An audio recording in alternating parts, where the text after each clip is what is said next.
So we have Dara. Dara? Sure. Dara. Dara? Sure. It's. Either one. There's a part of the act. Alright, everybody give it up for Dara. She's going to please us with some spoken word.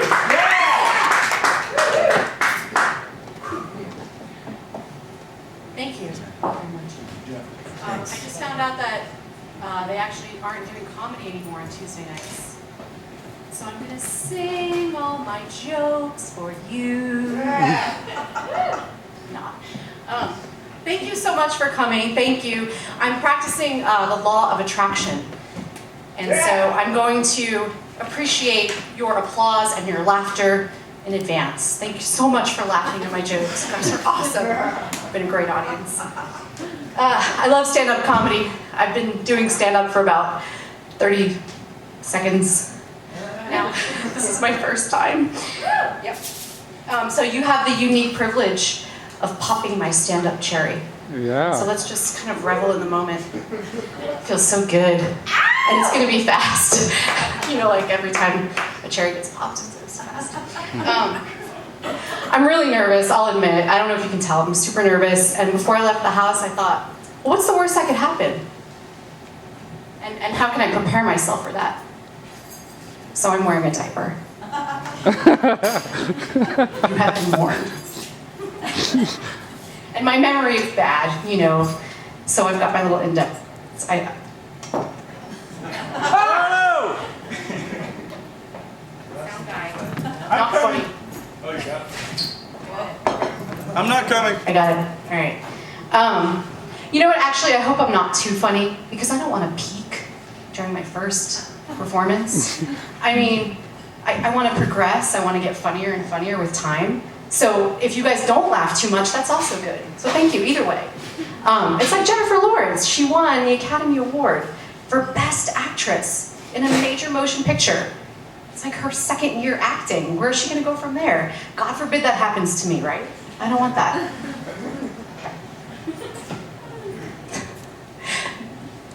There's this book out. It's called Geography of Bliss. It's nonfiction.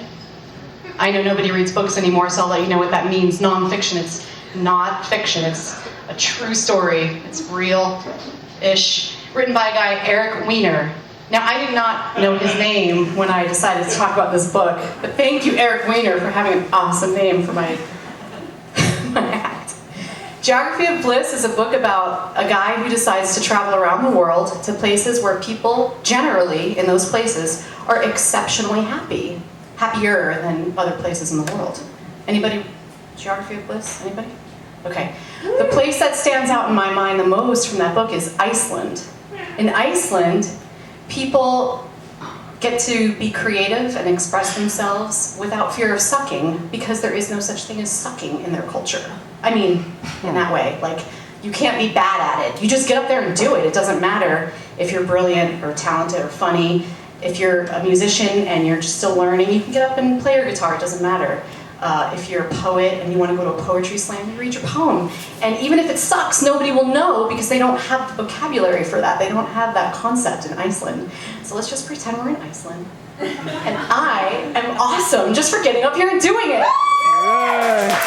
It's like I'm a kindergartner and you're all my parents. And you love me and I'm the best at it because I'm doing it at all. So.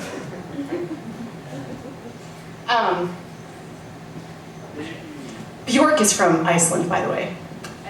I'm pretty sure that if Bjork were not from Iceland, she would not have stood a chance of making it. I love her music, but it's weird. And it probably came from a place of sucking, but nobody told her, so she just kept going and it got really good, right? Okay, so this is a musical act, a little bit of music, just to make sure nobody gets in trouble for letting me do this. Stand up. You've got to manage self-sufficiency, please, and try to work. That's weird, right? I mean, if I just got up here and did that, you guys would be like, what the hell? This is Sebastopol, this isn't Iceland, get out of here. Anyway, I love Bjork. All right, my name is Dara, by the way. I know you were struggling with the pronunciation. You are not alone, man. My name is hard to pronounce. I'm from New York, and I moved here when I was 23, so, a couple years ago. Why is that funny? Why is that funny? Okay. A couple decades ago. And when I first moved here, I didn't realize I was saying my name with an accent. So when people ask me my name and I say it's Dara, they're like, what? Dara? And then for people who are really conscientious, like, what's the guy's name that introduced me? Chris, you're so conscientious. I love that about you. He cares. He wants to say my name right. That's cool. But he might not be able to, because unless he's from New York. It's really hard to say. Try it. Dara. It's Dara. But here's the thing. I lost my accent over the years, kind of, sort of. And then I realized, okay, it's not Dara because it rhymes with S-A-R-A. That's Sarah. In New York, we say Sarah. So my name is Dara if you're from California, and it's Dara if you're from New York. I'm sorry, am I keeping you up? You're just refreshing your oxygen? It's cool. It's cool. Okay, I'm tired too. I get it. It's been a long day. So when I first moved to San Francisco, I got a job at a temp agency, which, by the way, if you think about it, I got a job at the agency. I went there for a temp job, and they hired me to work at the agency. That's quite the coup, right? Because they had their pick of all the losers and drug addicts and performing artists in the city. It's a temp agency. They picked me. All right. I was the cream of the crop. And I worked there for a little while, and then one night, my coworkers and I, we'd kind of become friends and decided to go out for drinks, happy hour. And one of my coworkers, who was an alcoholic, bless her heart, she got really loaded, and I was trying to correct her saying my name. This is a true story. This is non-fiction, okay? And I once again was trying to train her to say my name, and I thought I was being, I don't know, kind to try to teach her how to say my name? I don't know. Anyway, she grabbed me by my shirt collar, got in my face, and said, "Stop fucking correcting people when they say your fucking name!" Sorry if I spit on you when I said that. I was like, whoa, trauma. I was traumatized. And so from that day on, Dara, Daria, I don't care, it's all good, especially if I smell alcohol on your breath, you can call me Dana, I don't even care. Well, don't call me Dana, that's my ex's name, and he did that one, so don't do that. Okay, so then over the years I kind of lost my accent, sort of, kind of, and so sometimes people say, when I tell them I'm from New York, they go, "No, you're not, I'm from New York, you don't even have an accent." And I say, "Oh yeah? Fuck you! You want any more fucking accent?" Yeah. And I say, okay, see, I had to lose the accent because the sarcasm and the profanity and the accent are like inextricably linked, and they just don't go over well here. So I learned that fast. I don't know what came over me, how I got this, like, let's just try stand-up comedy bug up my ass. I don't know where that came from, but I was recently inspired by Bill Burr. Any fans of Bill Burr? Yeah, he's funny, right? I have a crush on Bill Burr. And the fact that I have a crush on Bill Burr helps, well, it's just indicative of one of my disabilities, which is I have really bad taste in men. Because if I didn't have a crush on him, I would see that he's a misogynistic pig. He kind of, right? Okay, no? He is. He says, he's offensive. But he's very funny, he's very cute, and he's very intelligent and successful. But he inspired me because it was over the holidays, and I was having a really bad case of the STDs, TH. You guys know what that is? STDs, TH. Suicidal tendencies during the holidays. You guys get that? Really? Alright, that's my act. I'm working on it. No, he was talking about suicide in his act. And he was saying how, like, he gets upset if someone tells him, okay, go fill out this form and then wait in line, and if he sees a ceiling fan hanging from the ceiling, he wants to, like, jump up into it and behead himself. Oh my god, he's making jokes about suicide. There could be something here for me.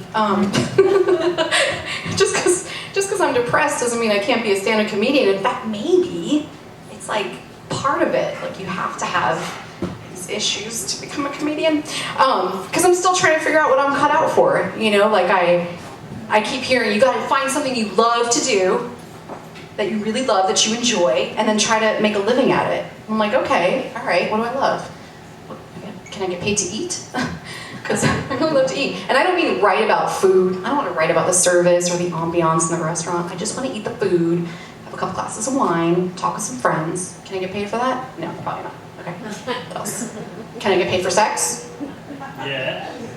That's not what I meant. Like, sex with someone that I want to have sex with? No. Can I get paid to... Is my boss here? Do music. Oh, never mind, I don't have a boss. Can I get paid to get high and watch movies? Because I love doing that. No? Okay. Can I get paid to fall in love? No. 2 minutes. 2 minutes? Oh, shit. Can I get paid for talking and being heard by a room full of people? Oh, I'm not getting paid for this right now, but I do love to talk. I love to be heard. Whoops. I'm very immature. I haven't settled down. I don't have any kids. Yeah. I think I should be a stand-up comedian. I think I'm perfect. Yeah. I don't know if I'm funny yet, but that I'll find out. Anyway, getting jobs. Well, I only have a couple more minutes, so let me just end it by saying, listen to your heart. Also listen to your bladder and your bowels. And so, if you have a job that doesn't allow you to go to the bathroom when you need to go, quit. That's all. Thank you very much.